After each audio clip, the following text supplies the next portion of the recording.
Hello and welcome back to the Hollywood Actors Guide to Surviving the Film and Television Industry. This is your host, Jennifer Lynn Warren, out here in Los Angeles, California. Hi, everybody. So there's this book.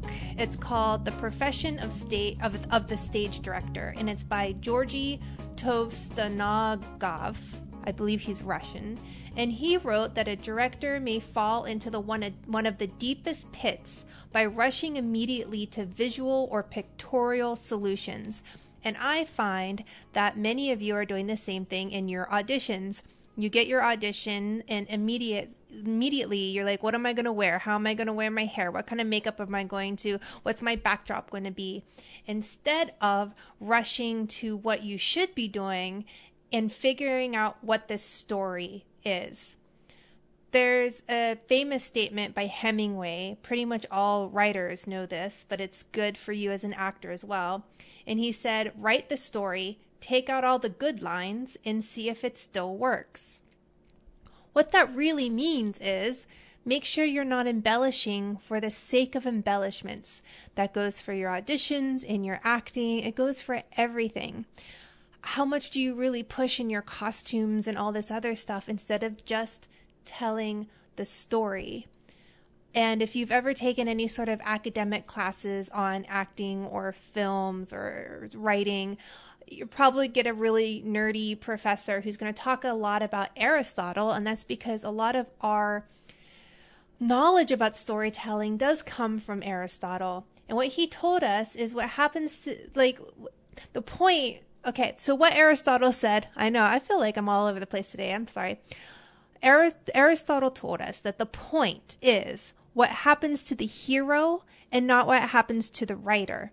And I would like to even say, to extend that to an actor in a scene, in a story, in an audition, in a performance, in a play. The point is what is happening to your character, not what is happening to you.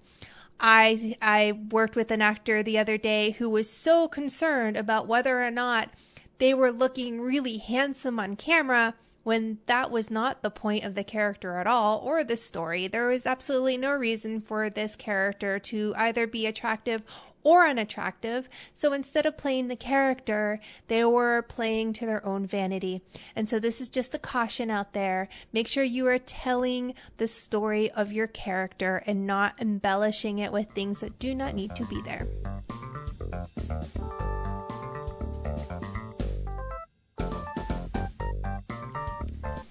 You are in the Olympics. That's just the truth. If you want to be an actor, the amount of people that you are competing against every day is absolutely insane. The best actors, they go around, they take a lot of classes, they pick what works best for them, methods and things like that, advice, but they always, if you are working in this business, you have a strong and committed work ethic. Casting directors will not be okay with any excuses. They don't care. They really do not care when you got your sides. They don't care because you know what? They sent those sides out to all of the agents at the same time. And if your agent didn't get you the sides in time, it is not the casting director's problem. It's not their problem that you had to work the night before.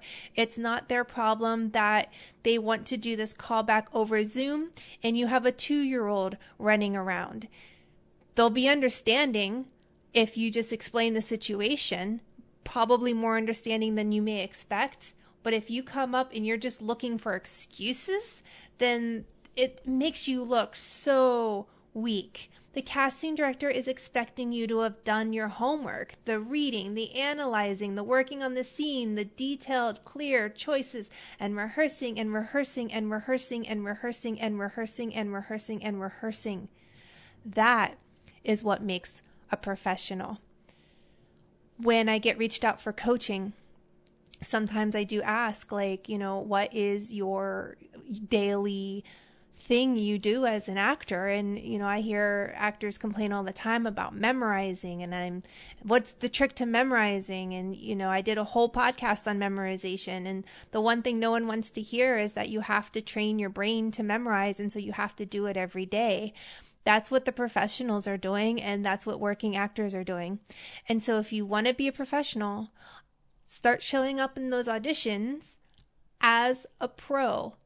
Have that philosophy and ideology going for you so that when you walk in there, you are comfortable and you are ready to nail it.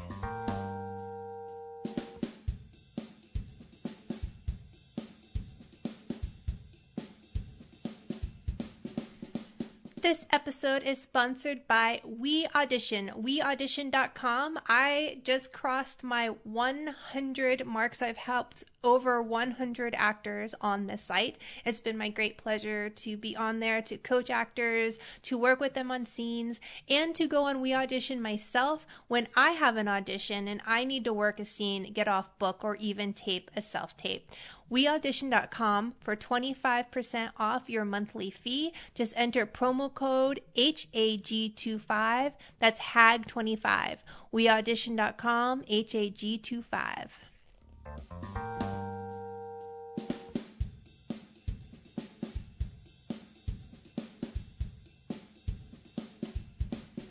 The idea of acting is simple.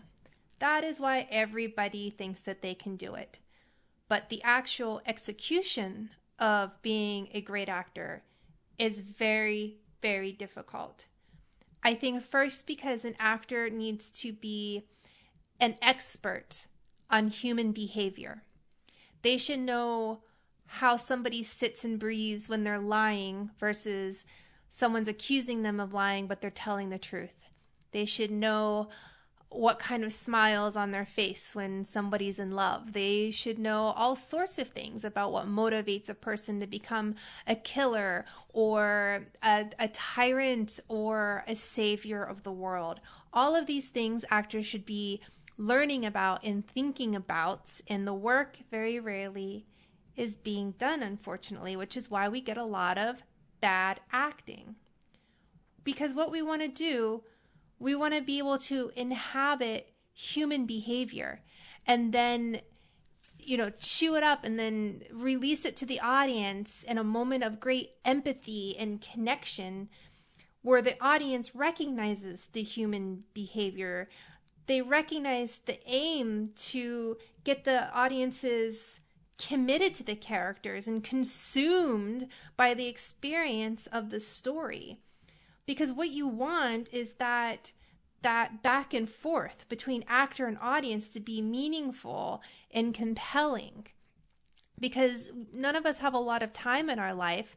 And even when we go into binge mode and we're just on Netflix, we still don't want that time to be wasted. We want a good story, we want human connection, and we want great acting. And there's no reason why the audience shouldn't and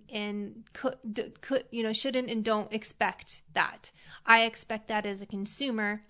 And so you should expect to be able to do that as an actor. So thank you for listening, everyone. You can email me at hollywoodactorsguide@gmail.com if there are any topics or things you'd like me to discuss on the podcast. In the meantime, break a leg out there and remember, you are not alone.